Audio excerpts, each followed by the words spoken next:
I'm talking about to people these days that have been deployed 4 times, 5 times, 6 times, 7 times. They're not getting the time in between deployments they need. Needless to say that it's basically inhuman to deploy someone that many times into combat. 12% of all the soldiers in Iraq and 17% of all the soldiers in Iraq are on psychotropic drugs because they have severe depression or severe post-traumatic stress disorder. There was a RAND Corporation report that came out last year that showed us 300,000 veterans from Iraq and Afghanistan had been diagnosed, had admitted to having severe depression and or severe PTSD. So far, we've had more than 2 million soldiers cycled through both occupations. In total for Vietnam, we had 3 million troops on the ground. We are still today looking at a very unhealed wound from Vietnam just in the veteran population from that war. 58,000 troops were killed in Vietnam on record.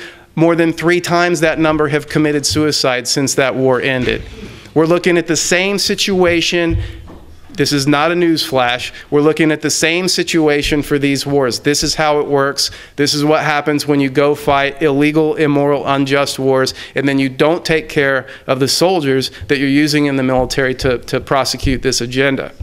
So, this is not a news flash either. There's dissent in the ranks. Since 2001, on any given year, we're seeing between 4,000 and 12,000 soldiers go absent without leave from the military, from all branches, and this is according to the Pentagon. Another reason for the dissent in the ranks, if you're a woman and you join the military, and this is a good thing to share with any young ladies you might know who are considering joining the military. If you're a woman and you join the military, according to the VA, 1 in 3 women in the military are raped or sexually assaulted before the end of their contracts. Other recent statistics are revealing that as many as 1 in 10 men in the military are raped or sexually assaulted by the end of their terms. But you're not going to hear about this, also because according to the VA, 80% of all rapes and sexual assaults in the military never go reported. So 1 in 3 admitted to the VA by women themselves, but 80% never go reported. So we have groups like in the LA area where we have Service Women's Action Network that started up, and I have a whole chapter of this in the book. But there is pushback, thankfully, by women in the military. Look, they said, the Pentagon's not doing what they need to do to solve this problem. We're going to do something about it. So they form this network, and they start doing things like, basically it's counter-recruitment. But I have a story of a woman, Marisa Leguzman, in the book, who I talked to her and she said, what I'm doing is I'm going around to high schools in the area and talking to students and letting them know my experience about being sexually assaulted in the military and giving them all the information so if they want to decide to join, at least they have read the warning label. And so I said, well, how many people do you figure you've talked to? And she said, I expect, it's hard to get into high schools to talk to people if you're carrying this kind of message because it's political. Because recruiters can go into high schools. Apparently, military recruiting in high schools is not political. But when we go in with this information, it's political. So it's really hard to get in. So I expected her to say, oh, I've talked to 5 or 6 classrooms, because that's about what I've talked to in about doing this for 6 years. And she said, oh, I've talked to about 30,000 people so far. So there is pushback, and it is, yeah. There's fake patrols going on in Iraq. There's fake patrols going on in Afghanistan. They're called search and avoid missions. It's a play on the search and destroy. This is kind of recycled from Vietnam. There is heavy drug use, mostly of this pharmaceutical variety, because at least in Iraq, those are easier to get a hold of. I imagine in Afghanistan, that's a bit different. Well, we'll get back to you on that. But we also, I just want to talk briefly now and conclude by talking about some of these resistors that are standing up. Most of the folks in this room have probably heard about a guy named Aaron Watada, Lieutenant Aaron Watada, back in summer 2006, he became the first and the highest ranking member of the military to publicly refuse a combat deployment to Iraq. And he was court-martialed. The judge blew the court-martial, and he basically sat behind a desk, and just a few weeks ago was discharged by the military. And so it set a precedent because this was the highest ranking person to publicly refuse a combat deployment, a lieutenant, and at the end of the day, he did not spend one day in Iraq nor one day in jail.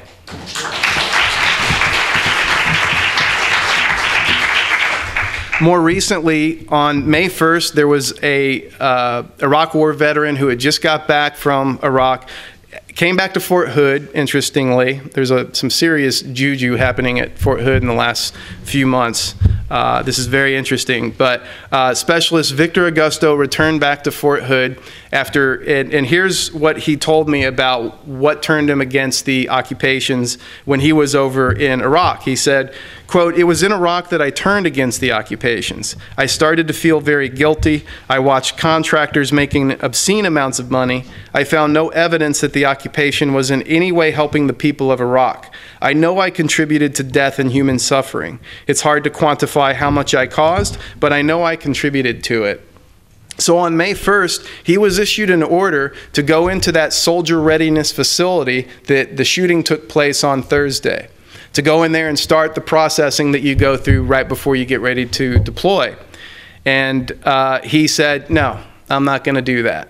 So he was issued what's called a counseling statement by his commander, which is kind of a pink slip, kind of like in high school. You have to sign, yeah, I know I did this dirty deed kind of thing. It's a punitive Army memo. So he signed his name, but then he wrote on it also, "There is no way I will deploy to Afghanistan. The occupation is immoral and unjust. It does not make the American people any safer. It has the opposite effect."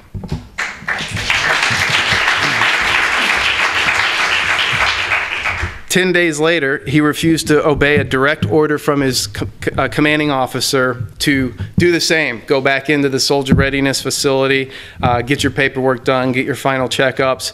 He said no. He was just issued a second counseling statement. He signed his name and wrote, "I will not obey any orders I deem to be immoral or illegal." So he was court-martialed, and he knew he was going to do some time in jail, probably a year. He was going to lose benefits. He was going to lose esteem of his peers. And I spoke with him right before his court-martial. I said, look, you're about to get severely punished. Are you absolutely sure that what you're doing is the right thing? And he said to me, quote, "Yes, I'm fully prepared for this. I have concluded that the wars in Iraq and Afghanistan are not going to be ended by politicians or people at the top. The politicians and people at the top are not responsive to people, they're responsive to corporate America. The only way to make them responsive to the needs of the people is for soldiers to not fight their wars.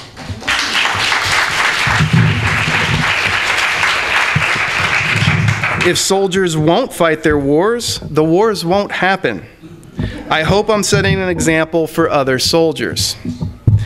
His sentence was actually, he ended up getting a reduced court-martial because we were able to bring some media attention to the trial. And instead of getting a year in jail, he got 30 days in county and was out in 25. And now he, and now he is actively working to help other GI war resistors from both of these occupations.